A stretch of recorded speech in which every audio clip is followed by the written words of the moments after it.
تا حالا از خودتون پرسیدید یوتیوب چطوری انقدر دقیق میفهمه که شما دوست دارید ویدیوی بعدی چی باشه؟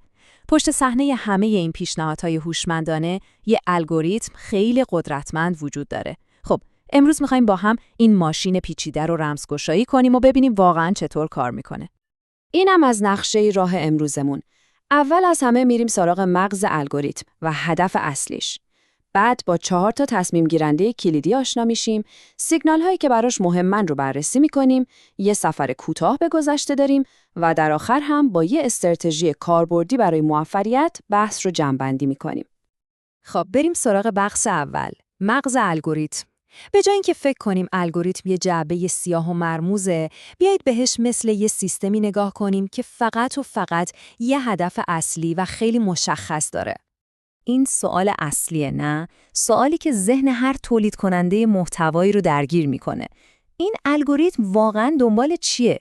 چی باعث میشه یه ویدیو میلیونی دیده بشه و یه ویدیوی دیگه نه؟ و جواب راستش خیلی ساده تر از اون چیزیه که فکر میکنید. هدف نهایی الگوریتم فقط یه چیزه: پیدا کردن بهترین ویدیوی ممکن برای هر کاربر تو هر لحظه. همین. هدفش اینه که شما رو راضی نگه داره تا بیشتر توی یوتیوب بمونید. پس یادتون باشه، الگوریتم برای کاربر کار میکنه، نه علیه شما. حالا که هدف اصلی رو فهمیدیم، باید بدونیم که الگوریتم یه چیز یکپارچه نیست، بلکه تو 4 جای اصلی یوتیوب به شکل‌های کاملاً متفاوتی عمل میکنه. اگه این 4 بخش رو درک کنید، نصف راه رو رفتید. اولین و شاید مهمترین جا همون صفحه اصلی یا هوم فید شماست. وقتی یوتیوب رو باز میکنید، این الگوریتم مثل یه دستیار شخصی عمل میکنه. به همه چیزایی که از شما میدونه، از ویدیوهایی که قبلا دیدید تا کانال‌هایی که سابسکرایب کردید، نگاه میکنه تا بهترین پیشنهادها رو جلوی روی شما بذاره. اینجا همه چیز درباره شخص شماست. دومین الگوریتم یعنی ویدیوهای پیشنهادی که معمولاً کنار ویدیویی که دارید میبینید ظاهر میشه. وظیفش اینه که شما رو تو چرخه تماشا نگه داره. انگار هی بهتون میگه از این خوشت اومد، پس اینم ببین. این کار رو با پیشنهاد ویدیوهای مرتبط یا ویدیوهایی که بقیه کاربرای شبیه شما دیدن انجام میده. الگوریتم سوم یعنی جستجو، بازیش کاملا فرق میکنه. اینجا هدف پیدا کردن دقیق ترین و مرتبط ترین جواب برای چیزیه که کاربر سرچ کرده. برای همین کلمات کلیدی توی عنوان، توضیحات و تگ‌های ویدیوی شما نقش اول رو بازی میکنن. و در نهایت میرسیم به جدیدترین عضو این خانواده، الگوریتم شورتز. اینجا همه چیز سریع و برق‌آساست. مهمترین فاکتور برای این الگوریتم اینه که بیننده ویدیوی کوتاه شما رو تا آخر ببینه و خیلی سریع باهاش تعامل کنه، یعنی لایک کنه یا به اشتراک بذاره. خب، حالا که میدونیم این الگوریتم‌ها کجاها کار میکنن، سوال اصلی اینه که اصلا چطوری تصمیم میگیرن؟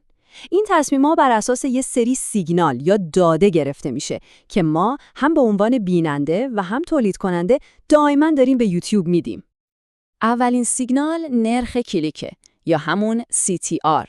این میدونید مثل اولین برخورد میمونه. اولین آزمون ویدیوی شماست.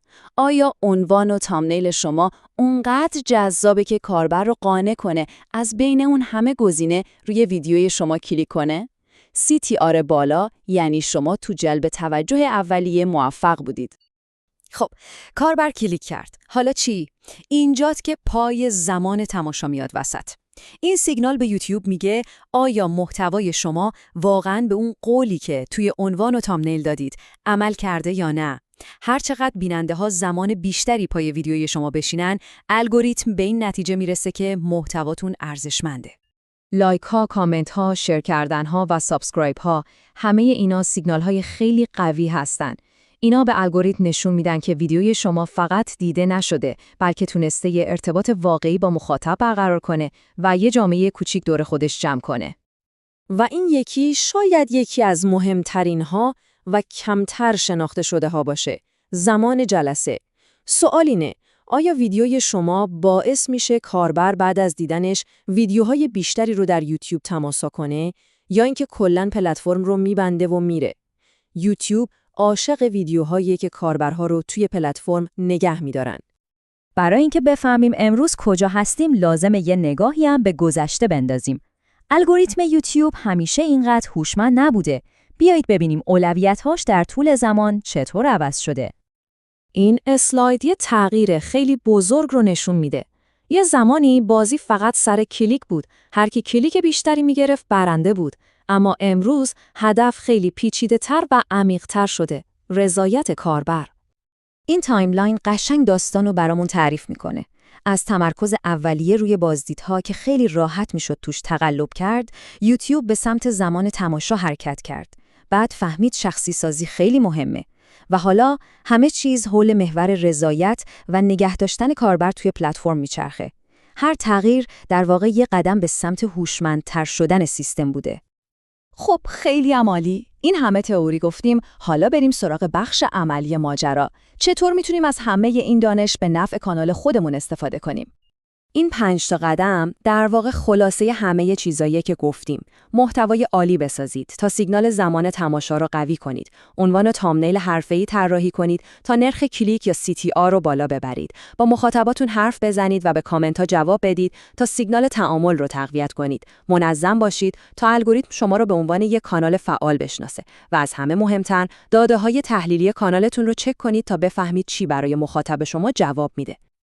و این جمله به نظرم باید قاب بشه و زده بشه به دیوار هر تولید کننده محتوایی. نکته کلیدی همینه. موفقیت توی یوتیوب از تمرکز کردن روی آدما میاد، نه فقط روی ماشین. اگه شما بتونید برای مخاطباتتون محتوای ارزشمند بسازید، الگوریتم خودش به نفع شما کار میکنه.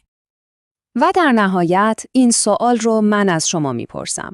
حالا که میدونید الگوریتم چطوری فکر میکنه و چه چیزهایی براش مهمه، چه تغییری توی استراتژی محتوای خودتون ایجاد میکنید؟ این دانش قدرت شما برای موفقیت توی یوتیوبه.